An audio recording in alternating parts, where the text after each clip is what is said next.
Buenos días, mi nombre es Víctor. Vengo a hablarles un poco sobre mi experiencia en Floppa y así. Eh, Algo tipo así como un antes y después de un antes y después de lo que conocía de Floppa y de Linux, básicamente que no conocía nada. Prácticamente me uní a Floppa en el evento del hackathon del año pasado que se dio en Clayton. Antes de ello, lo único que sabía de Linux era que se mencionaba en alguna parte, pero no sabía qué hacía. Prácticamente que existía, pero no sabía cómo funcionaba. También, bueno, lo que estoy practicando con ellos son una especie de talleres que me asignan cada cierto tiempo y básicamente es lo que le vengo a presentar hoy de lo que he realizado, lo que he aprendido y como ya le di antes, lo que sabía y lo que ahora sé.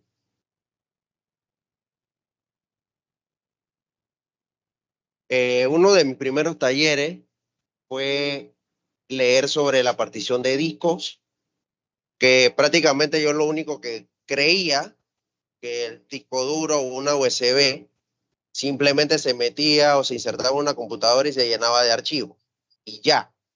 Pero cuando me dieron la documentación para leer sobre particiones de disco, descubrí que hay una tabla de particiones, MBR, GPT, hay diferencia de archivos entre Windows, que era lo único que yo conocía, y Linux. Prácticamente mi primera práctica fue formatear la USB a un formato XT4 y realizar las particiones. Bueno, ya por hobby quise utilizar las dos, que era XFS y XT4, darle como, ¿cómo se dice? Una partición a la USB. Quise utilizar una USB porque no me sentía muy seguro de hacerlo directo en la computadora para evitar cualquier pérdida de información. Y también aprendí que la tabla de MBR, el particionado de MBR era como algo más limitado en cuanto a las particiones y por eso nació el GPT modificando esto y la diferencia de la entrada de archivo entre XT4 y XFS, la utilización de comando LSBLK para listar todos los discos que hay en tu computadora. Ok, entonces para llegar ahí me fue algo complicado porque literalmente ya estaba acostumbrado a simplemente usar las carpetas en Windows que nada más era un doble clic. Ya tenía mi carpeta ahí, cuando el escritorio se llenaba, metía todo en esa carpeta y era como un ciclo interminable. Entonces, cuando llegué a Linux, entonces me complicó un poco porque tuve que leer bastante para comprender y entender lo que eran los comandos básicos, como el creado de carpetas, la navegación entre archivos y carpetas. Prácticamente esto lo estuve ejecutando para una creación de una máquina virtual, que es lo que últimamente estaba haciendo, pero me pasaba que creaba las carpetas, pero no había visto, me tomó casi 2 días darme cuenta que las carpetas que se crean con sudo y las carpetas que se crean normal no se van a la misma parte. Entonces pasaba que creaba la carpeta y cuando la iba a buscar en la parte gráfica no la encontraba. Y si la listaba con el comando ls, la carpeta estaba ahí, pero entonces no la encontraba. Y reiniciaba la computadora creyendo que era un error de la computadora, pero a los 2 días fue que descubrí que entonces existen las dos formas de crear la carpeta con sudo y la forma normal. Entonces, ahí fue que, bueno, como el ejemplo ls que se va en el directorio home, la carpeta prueba. Y por acá abajo tenemos ls en el directorio raíz, que la carpeta prueba 1 también está acá abajo. La misma carpeta. Esto me tomó, como les dije, todo día en descubrirlo, porque me pasó igual cuando quise crear la máquina porque la creé y tampoco la encontraba. La máquina estaba ahí, pero no sabía dónde estaba. Tuve que tirar para atrás, buscar. Eh, Eso fue una de las cosas que me pasó. Y ya que abajo prácticamente simplemente usé como un ejemplo para cómo se lista la navegación por carpeta cuando estás dentro de una carpeta y las carpetas que hay dentro de otra carpeta. Me ha sido como un poco, por decirlo así, como bastante práctico porque ahora he podido ver y listar todos mis archivos, saber prácticamente dónde está con un simple comando y ya no tengo que estar abriendo carpetas y carpetas y carpetas para saber dónde hay algo. Y bueno, después de ese taller de la creación del particionado de disco, mi siguiente tarea fue crear una máquina virtual. Aquí el verdadero reto no fue crear la máquina, sino configurar la red. Eso también me tomó como 3 días porque me pasó algo similar con las carpetas. Básicamente, creé la carpeta sencilla, sin un sistema gráfico, simplemente para que se simulara algo así como si estuviera configurando un servidor. Después que creé la máquina, que me pasó eso que no la encontraba, ya tenía la máquina creada y todo. La parte difícil fue la configuración del IP, porque tenía que hacerlo estático. Entonces me pasaba que cada vez que prendía la máquina, tiene un nombre que empieza por VNet. Cada vez que prendía y apagaba, VNet cambiaba de número. O sea que si ahorita yo entraba, VNet empezaba en 0, cuando reiniciaba la computadora, VNet ya era 1. Entonces yo solo le estaba asignando el IP a esa parte. Lo tomaba como el nombre, yo creí que ese era el nombre de la tarjeta, porque tenía que crearle, por defecto el sistema crea una tarjeta de red, pero la tarea en sí era crear una segunda tarjeta de red, crearle el IP manualmente para que aprendiera bien el proceso. Y cuando creé la tarjeta, le asigné el nombre, entonces llegué a la parte esa de VNet, VNet empezaba en 1, reinicié para que se guardaran los cambios, pero cuando fui a lista ya no estaba 1, sino que empezaba en 2. Y volví a reiniciar otra vez. Eso lo hice como 4 veces en un día. Ya me frustré, me bloqueé y dejé eso para el día siguiente. Después busqué otra documentación y encontré la parte de editar los archivos ETS. Entonces se me ocurrió, en vez de usar VNet, utilizar la dirección MAC de la tarjeta. Cuando reinicié, ya entonces no se cambió. Ahí sí pude tener mi IP, así como tengo el ejemplo de acá abajo, que estas son 2 tarjetas en cada máquina, la máquina Ubuntu y la máquina Bot 2. Para llegar ahí también fue una travesía porque cuando, cuando edité los archivos, tampoco me salía directamente aquí. Pensé que era un problema de la computadora, pensé que eran varios problemas, pero sino que simplemente cuando salí del archivo ETS en Nano, no había guardado los cambios. No, no recordaba la parte esa de que hay que darle guardar y salir, sino que yo estaba poniendo el comando al revés. En vez de WQ, estaba poniendo QW.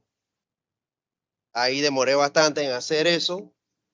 Y bueno, para lograr esto, aprendí, Alejandro, que fue el que me pasó los links y la documentación de como Leadbeer, Birch.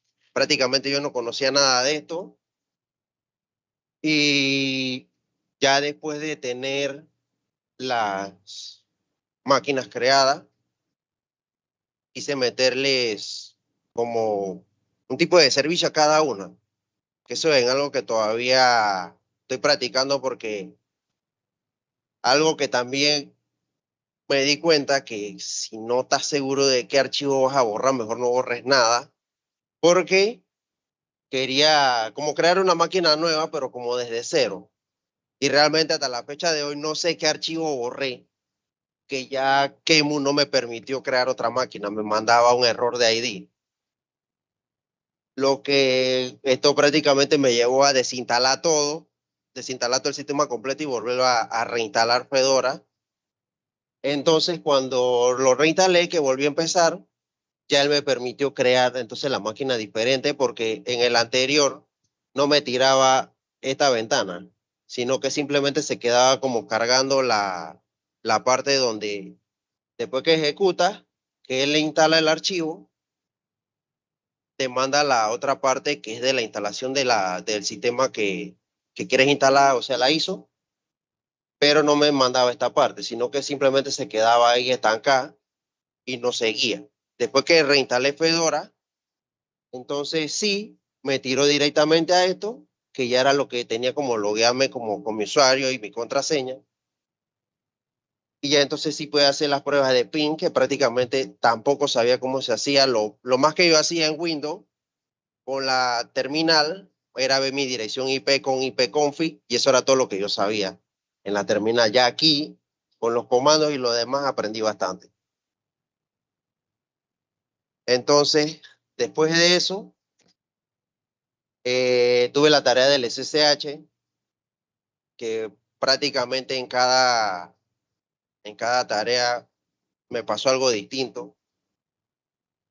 Eh, Como para el SSH, cuando creé los dos pares de clave, que él se instaló y todo lo demás, yo quise conectarme por medio del usuario y del IP, pero no me dejaba. Otra vez reinicié, eso me tomó como un día también peleando con eso porque no sabía dónde estaba el error. Buscaba para atrás, pensé que era algo de la tarjeta de red o un IP mal puesto, pero resulta que no había habilitado el servicio del SSHD. Entonces, llegar ahí fue casi 2 días también. Para todos los talleres fueron casi 2 días, una semana, me tomaron bastante, pero eran por cosas que de verdad desconocía, no sabía. Entonces, cuando active el SSH, pude conectarme, pero no recuerdo qué otra cosa me pasó, que ya cuando estaba conectado, sí, fue en SCP. Ya aquí, ya después que me había conectado, que había hecho todas las conexiones, las configuraciones IP, bueno, para hacer PIN también el firewall, como que me estuvo bloqueando ahí. Tuve que revisar esa parte y modificar algunos permisos. Entonces, para el SCP, aquí fue la parte también que me pasó casi igual como con las carpetas, porque pensé que aquí no debía utilizar sudo o si usaba sudo, todo también se iba a la misma parte. Pasó que estaba sacando un archivo del directorio home y lo quería crear en el sudo, pero de la máquina a la que me estaba conectando por medio de mi Fedora. Creé la carpeta, pero cuando fui a buscar el archivo, tampoco lo encontraba. Y para hacer el copiado del archivo para el SCP, también fue un problema porque no entendía bien la ruta de las direcciones.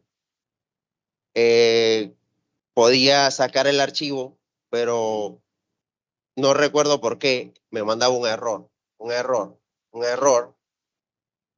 Y antes de eso, la carpeta se creaba, pero entonces no podía entrar a ella. Porque creí que era igual como en Fedora. Como en Fedora ya yo tenía, prácticamente es como si yo hubiese sido el administrador en el sudo. Yo creaba las carpetas, pero yo podía escribir y todo lo demás. Entonces cuando me conectaba a la otra máquina, pasaba que yo quería crear una carpeta para saber dónde metía mi archivo. Y si me logueaba con el usuario Ubuntu, en este caso, que fue lo que le puse el nombre para saber cuál era la máquina y cuál era el usuario para que no se me olvidara, creaba la carpeta con Ubuntu y cuando iba a copiar los archivos, en la carpeta prueba, porque esa fue la carpeta que utilicé, no me dejaba. Me salía un permiso denegado. Y volví a buscar otra vez, la carpeta estaba ahí. Entonces pasa que tenía que darle permiso al usuario Ubuntu, permisos de escritura y de lectura, para que él pudiera entrar a esa carpeta. Esa fue la parte que omití, que simplemente, prácticamente solo Rod podía entrar. Entonces, cuando creé las primeras máquinas, también me pasó que se me olvidó las contraseñas de los usuarios que había agregado. Como media hora después fue que reaccioné, ya después que las había eliminado para crearlas de nuevo. A la media hora fue que reaccioné que podía entrar por Rod y simplemente cambiarle la contraseña. Eh, ya entonces cuando me logué en SSH y SCP, otra cosa que también me pasó, que cuando creé las máquinas, yo quería conectarme por console, pero no me dejaba. Entonces demoré buscando documentación en varias partes, casi una semana peleando con eso porque me salía en la guía que podía conectarme por console, pero por console no me pude conectar, sino hasta hace como 15 días. Y era que tenía que modificar el GRUB del sistema de mi máquina virtual, para poder conectarme por ahí. Y simplemente era como por hobby, pues, porque quería hacer la prueba de que pudiera conectarse por ahí igual que por SSH. Entonces, ya después que terminé de pelear con eso, que descubrí que tenía que darle los permisos de usuario al usuario que creaba dentro de la máquina virtual. Entonces esta parte no sabía cómo funcionaba hasta que de tanto leer y bueno, de hacerlo, prácticamente me ideé como, por decirlo así, como mi propia forma de entenderlo, pues que esta es la parte que sale de mi máquina y de aquí para acá es la parte donde se va a guardar.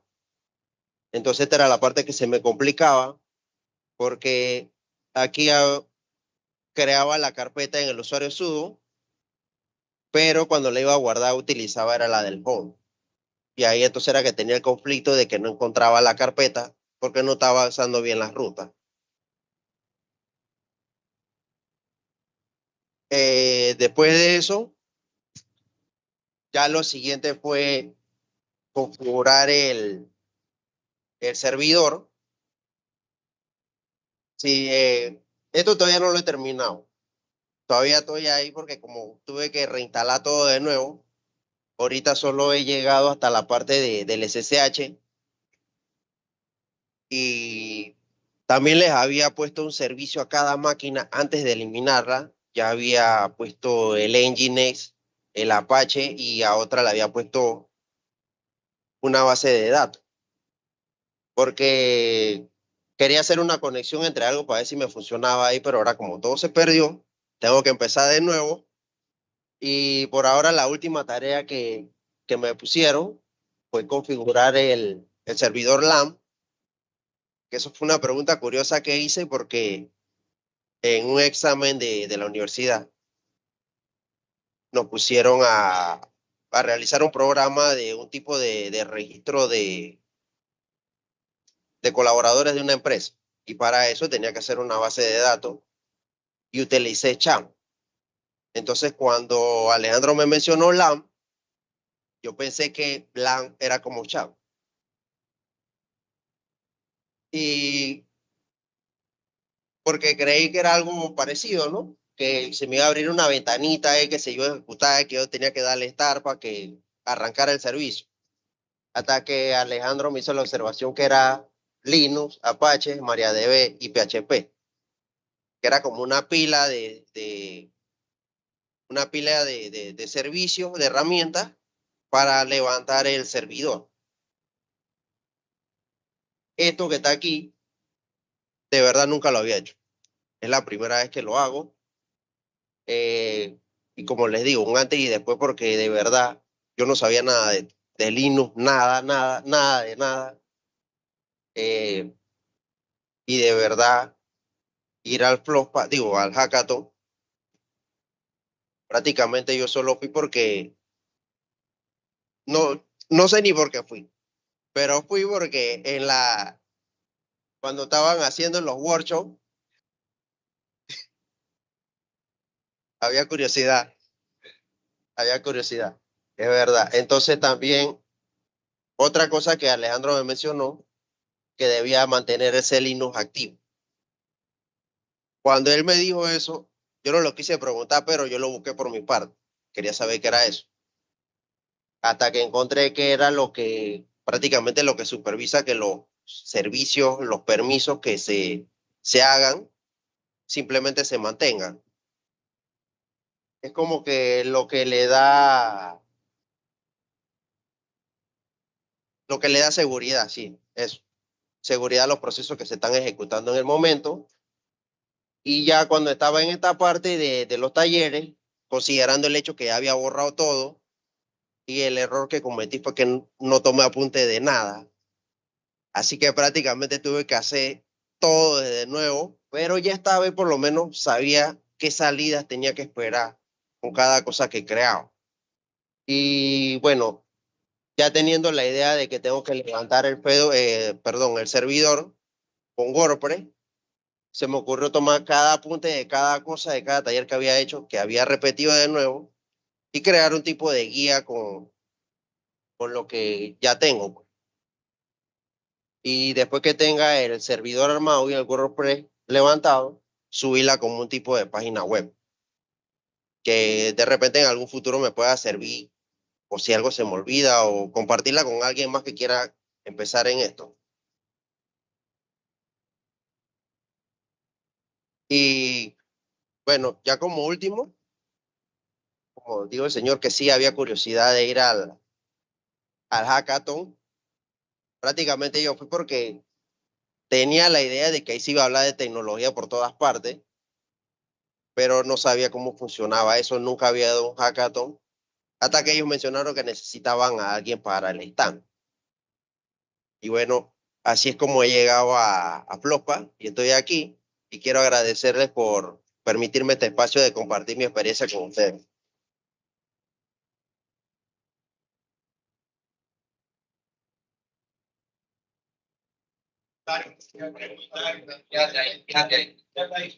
¿Cómo es tu nombre? Víctor. Víctor, te lo voy a decir enfrente de todo el mundo. Has dicho 4 vainas cruciales. Linux, que me lo digan los demás, hace una diferencia de 1000 a 2000 palos más en cualquier trabajo que tú cojas. Aquí no, pero afuera sí. Afuera tú vas con Windows, vas en panga. No sabes Linux, no vas. Tú, con el Linux que tú sabes 80, más que el 80% de la gente que trabaja en banco. ¿Sabes? Más Linux que el 80% de la gente que trabaja en banco. Con ese Linux que tú sabes. Lo segundo que dijiste, tuve que borrarlo y hacerlo de nuevo. O sea, ¿qué tiene que hacer cuando termine de hacerlo y lo haces pretty y te queda pretty? Bórralo y lo haces de nuevo. 5, 6 veces. ¿Por qué?